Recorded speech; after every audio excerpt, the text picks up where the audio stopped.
ભરૂચ શહેર અને જિલ્લામાં ગણેશ ચતુર્થી અને સંવત્સરી પર્વની ઉજવણી કરવામાં આવી.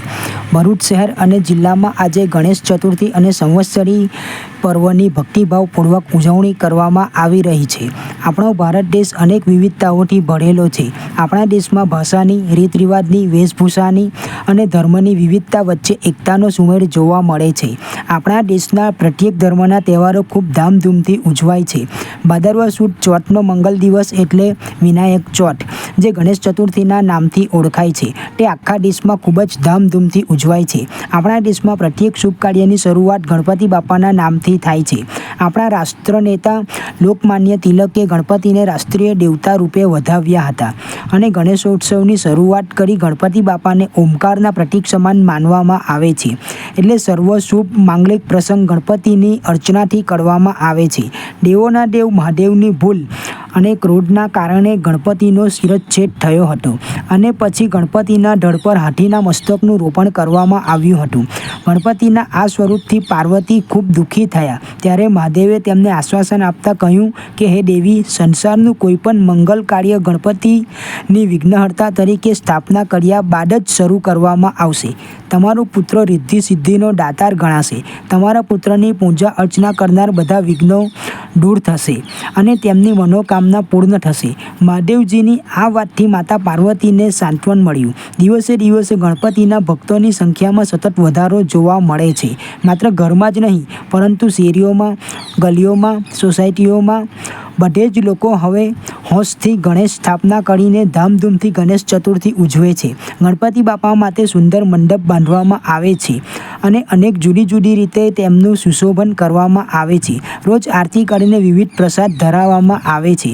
ઘરમાં કોઈ માંગલિક પ્રસંગ હોય તેવો ઉત્સાહ જોવા મળે છે. દરરોજ જુદા જુદા સાંસ્કૃતિક કાર્યક્રમનું આયોજન પણ જોવા મળે છે. ગણેશ ચતુર્થીએ ગણપતિની પાર્થિવ માટીની પ્રતિમાની સ્થાપના કરવામાં આવે છે ત્યારે અનેરો ઉત્સાહ જોવા મળે છે.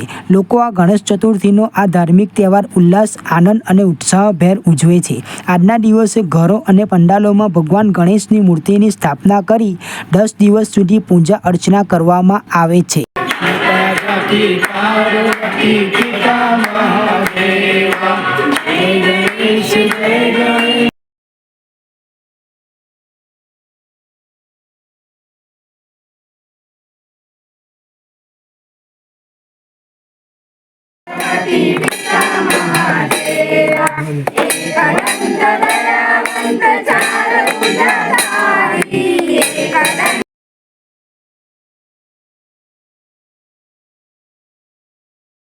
આજે જૈનોના પવિત્ર તહેવાર સંવત્સરીની ધાર્મિક આસ્થા સાથે ઉજવણી કરવામાં આવી રહી છે. આ દિવસે દેરાસરમાં વિશેષ પૂજાનું આયોજન કરવામાં આવે છે. લોકો એકબીજાને મિચ્છામી દુક્કડમ કહી વર્ષ દરમિયાન થયેલી ભૂલોની ક્ષમા યાચના કરે છે. જૈન ધર્મમાં સંવત્સરી પર્વ એ મહાપર્વ ગણાય છે. શ્વેતાંબર મૂર્તિપૂજક જૈનોની સંવત્સરી ભાદરવા સુદ ચોથના દિવસે ઉજવવામાં આવે છે. આ પવિત્ર દિવસ જૈન ધર્મના લોકો પર્યુષણના ઉપવાસ વ્રત કરે છે. સાયંકાળે 3 કલાકનું સાંવત્સરિક પ્રતિક્રમણ કરે છે, જેમાં વર્ષભરમાં કરેલા અનેક પાપોનું પ્રાયશ્ચિત કરે છે. તે ભૂલોને યાદ કરી ધાર્મિક ક્રિયાકલાપોમાંથી ક્ષમા માંગે છે. ભૂલોનો પસ્તાવો કરી મિચ્છામી દુક્કડમ એ સૂત્રથી ક્ષમા માંગે છે. જૈનોના પર્યુષણ પર્વનો આજે 8મો દિવસ છે, જેને સંવત્સરી તરીકે ઉજવાય છે. પર્યુષણ પર્વના 8મા દિવસે જૈન ભાઈ બહેનો મહાવીર સ્વામીના દેરાસરમાં જઈને વિશેષ પ્રતિક્રમણ કરે છે અને તમામ લોકોના પગે પડીને માફી માંગે છે. 8મા દિવસે 1250 શ્લોકનું સુંદર વાંચન થાય છે. તેને બધા ખૂબ જ શાંતિથી સાંભળે છે કે જાણે અમૃતનું પાન કરતા હોય તેવી રીતે તેનું શ્રવણ કરવાનું હોય છે. આ પ્રતિક્રમણ 3 કલાકનું હોય છે અને 20થી 40 મિનિટનું ધ્યાન કરવાનું હોય છે. તેનાથી જાણતા કે અજાણતા થયેલ ખરાબ કર્મ બળીને ભસ્મ થઈ જાય છે. ખરાબ કર્મથી હું હળવો થઈ રહ્યો છું તેવી સુંદર મજાની ભાવના કરવાની હોય છે. સંવત્સરીના દિવસે 8 દિવસની આરાધના પરિપૂર્ણ થાય છે.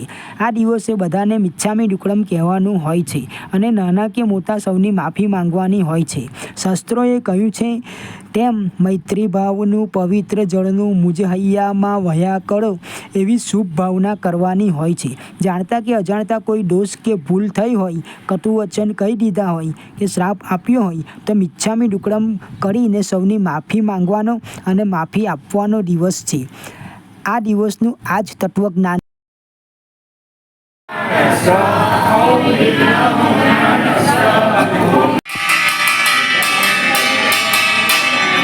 ઓમ રીમ નમો નાણસ ઓમ રીમ નમો નાણસ ઓમ રીમ નમો નાણસ પરમં ભવૈ મંગલમ તમારી તાનો સીતાનું માજન મોજન મલે સબતાઓને સબતા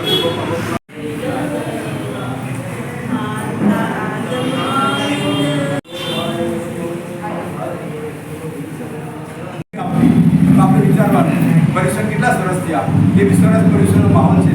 આપણા ગુરુદેવે આપણા ભગવાને કેટલી સરસ આરાધના બતાવી છે એને વાગડજો અને વાગડતા યાદ કરી 12 સૂત્ર છે ને એનું નામ કેમ 12 સૂત્ર પડ્યું તો કે 1200 ગાથા છે માટે એનું નામ 12 સૂત્ર પડ્યું. બાકી તો કલ્પસૂત્ર કે આ કલ્પસૂત્ર બંને એક જ છે.